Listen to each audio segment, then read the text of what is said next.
मुजफ्फर नाम सुना होगा तुमने, मुजफ्फरनगर, वहां मेरा आश्रम भी है। इंदिरा गांधी जिसको मत्था टेकती थी वह आनंदमयी मां जिनके आगे नतमस्तक हो जाती थी कथा में, वह अखंडानंद जी महाराज। और अखंडानंद महाराज जहां नतमस्तक हो जाते थे वह उड़िया बाबा। उड़िया बाबा ने एक ठाकुर पर निगरानी रखी।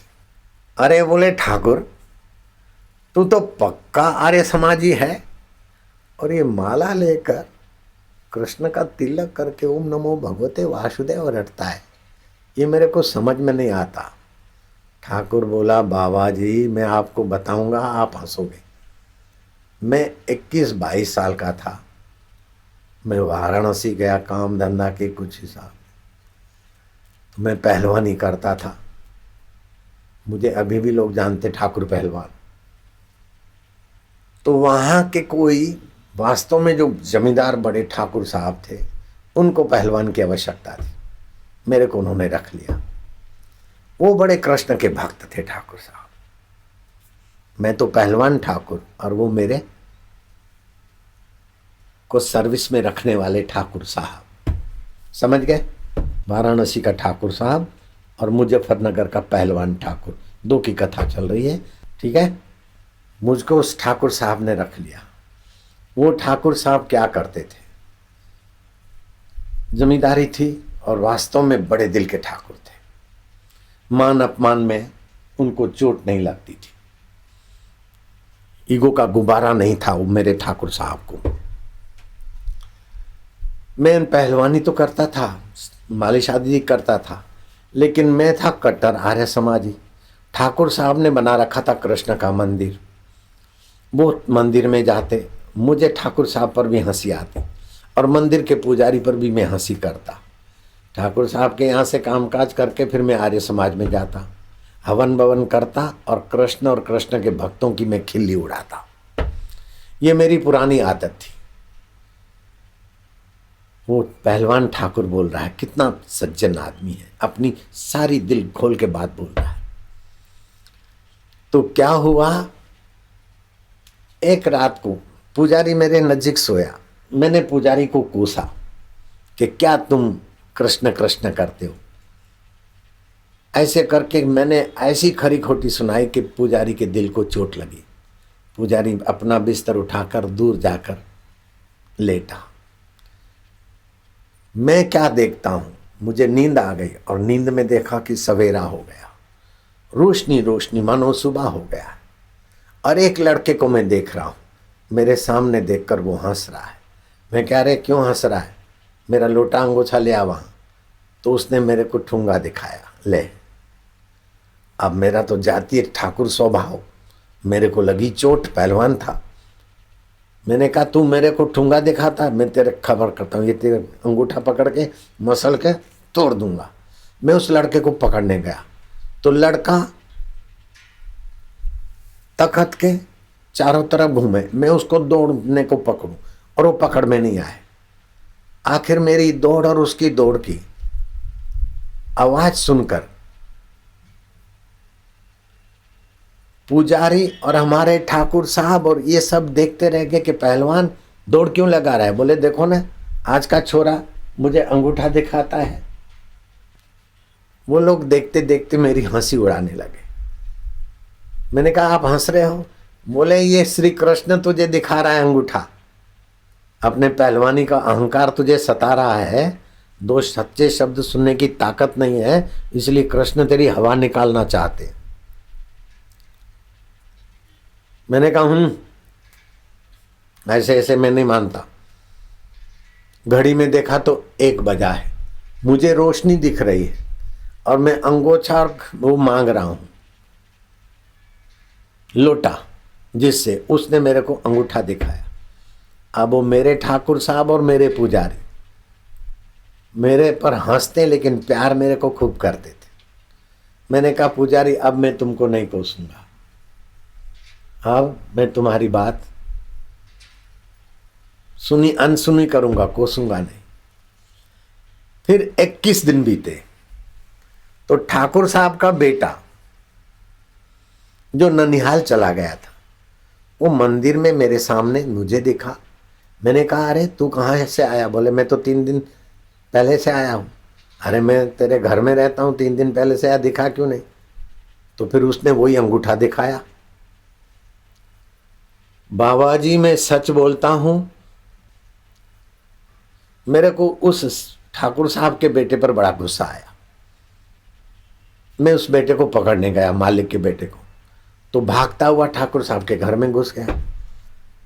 मैं नहीं छोड़ूंगा, मैं नहीं छोड़ूंगा, मैं गुर्राता हुआ गया अंदर। तो ठाकुर साहब ये हंसने लगे, बोले क्या बात है? बोले आपका बेटा देखो, मैं उसके चाचा के बराबरी लगता हूँ और मेरे को अंगूठा दिखा रहा है, ठुंगा दिखा रहा है।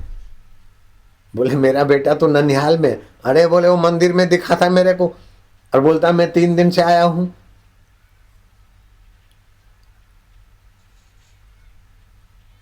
तो मेरे मालिक ठाकुर साहब हंस पड़े। बोले पुजारी, ये ठाकुर, पहलवान ठाकुर, ये श्री कृष्ण तेरे को जो शुष्कता है और अहंकार है वो हरने के लिए कृष्ण अपनी लीला दिखा रहे। अरे मैं नहीं मानता ऐसे कृष्ण मिश्र, आपका बेटा कहाँ गया? बोले वो तो ननिहाल में है। और जांच किया सुबह को तो ननिहाल में है। हद हो गई। फिर क्या हुआ महाराज, मैं आपको सत्य बोलता हूं, मैं कट्टर आर्य समाजी था। मूर्ति पूजकों की तो मैं मजाक उड़ाता था। लेकिन एक रात को फिर से वो दिखा, वही लड़का जिसको तुम कन्हैया बोलते हो, नंद नंदन, यशोदा नंदन बोलते हो, वो मुझे दिखा और मेरे को वही ठुंगा दिखाने लगा। मैंने कहा ये क्या है? रोज रोज तू मेरे पीछे कौन पड़ा है? ठाकुर साहब का बेटा होकर देखता है, कभी कुछ होकर देखता है, अंगोछा लोटा मंगवाता हूँ तो ठुंगा दिखाता है। आखिर तू है कौन? ठहर। जो मैं दौड़ा उसके तरफ, तो दौड़ के पुजारी की गोद में बैठ गया और देखा पुजारी की गोद में तो अंतर्धान। मैं पुजारी के चरणों में गिरा। पुजारी ने मेरे को हाथ से उठाकर गले लगाया और मेरे को ओम नमो भगवते वासुदेवाय मंत्र दिया। तब से मैं कट्टर मूर्ति विरोधी व्यक्ति भी श्री कृष्ण का तो भगत हो गया। कैसे कैसे हैं भगवान के प्रभाव, भगवान की लीला, भगवान के गुण। लेकिन पाश्चात्य जगत की पढ़ाई ने हमारी बुद्धि ऐसी रावण टाइप कर दी है कि अच्छी बात सुनने के लिए समय नहीं होता, और समय होता और कुछ थोड़ी अपनी शुद्धि होती है तो अहंकार भगा कर ले जाता है दूर दूर। भगवान करे सबका मंगल हो, सबका भला हो। श्री कृष्ण अहंकारियों को कृपा करके लताड़ते हैं। अहंकार विमुढ़ात्मा, मैं लंकापति रावण। ये अहंकार से तेरा आत्मा विमुढ़ मत कर। मैं फलाना ऑफिसर हूं, मैं फलाना हूं। अरे पानी की बूंद से तो तेरी यात्रा हुई थी बोंदू, और राख की मुट्ठी तो अंत हो जाएगा। मत कर रे गर्व गुमान, गुलाबी रंग उड़ी जावेगो, उड़ी जावेगो, फीको पड़ी जावेगो, माटी में मली जावेगो, पाछो नहीं आवेगो। मत कर रे गर्व गुमान, पतंगी रंग उड़ी जावेगो। तुझे रूप मिला है तो रूप सब उस रावल का है, तेरे पास उसकी अमानत है। विश्व सुंदरी बुद्ध का दर्शन करने गई। उस समय विश्व सुंदरी बुद्ध ने कृपा करके उस पर दृष्टि डाली और अपना संकल्प छोड़ा। सुंदरी, भंते क्या कर रहे हो? बोले जो होने वाला है वो दिखा रहा हूं। वो सुंदरी क्या देखती है कि मैं अब 30 साल की हो गई, 35 की, 40 की, बाल सफेद हो रहे, नाक टेढ़ा हो रहा है, आंखें अंदर धस गई। 45 और 50 साल की उम्र में गाल बैठ गए। मैं इतनी कुरूपा। ऐसा उसको आने वाले 50 साल का चित्र बुद्ध ने संकल्प करके दिखाया। बुद्ध ने कहा तू गर्व करती है ना सौंदर्य का, कुछ समय में ढल जाएगा, वो मैं दिखा रहा हूँ। अपने जीवन को युवा अवस्था में संवार ले। पद प्रतिष्ठा है तो अपने जीवन को ऊंचे सत्संग से संवार ले। पद प्रतिष्ठा का घमंड मत कर। और रिटायर होगा तो कोई पानी पिलाने वाला नहीं मिलता, कोई वाहवाह करने वाला नहीं मिलता, तो आत्महत्या करने को सोचते। मनोवैज्ञानिक बोलते हैं जो बड़े पद पर आसीन है बड़े हुकूमत करते हैं, जब रिटायर होते ना तो लोग उनको पूछते नहीं तो अपने आप में वे बेजार होते, अपने आप में परेशान होते, इससे तुम मर जाएं तो अच्छा। तो फिर वो 10-5 साल जल्दी मर जाते, ऐसा मनोवैज्ञानिकों का लेख आया था। तो पद को भगवान का समझो, प्रतिष्ठा को भगवान की कृपा का देन समझो, उसका घमंड ना करो।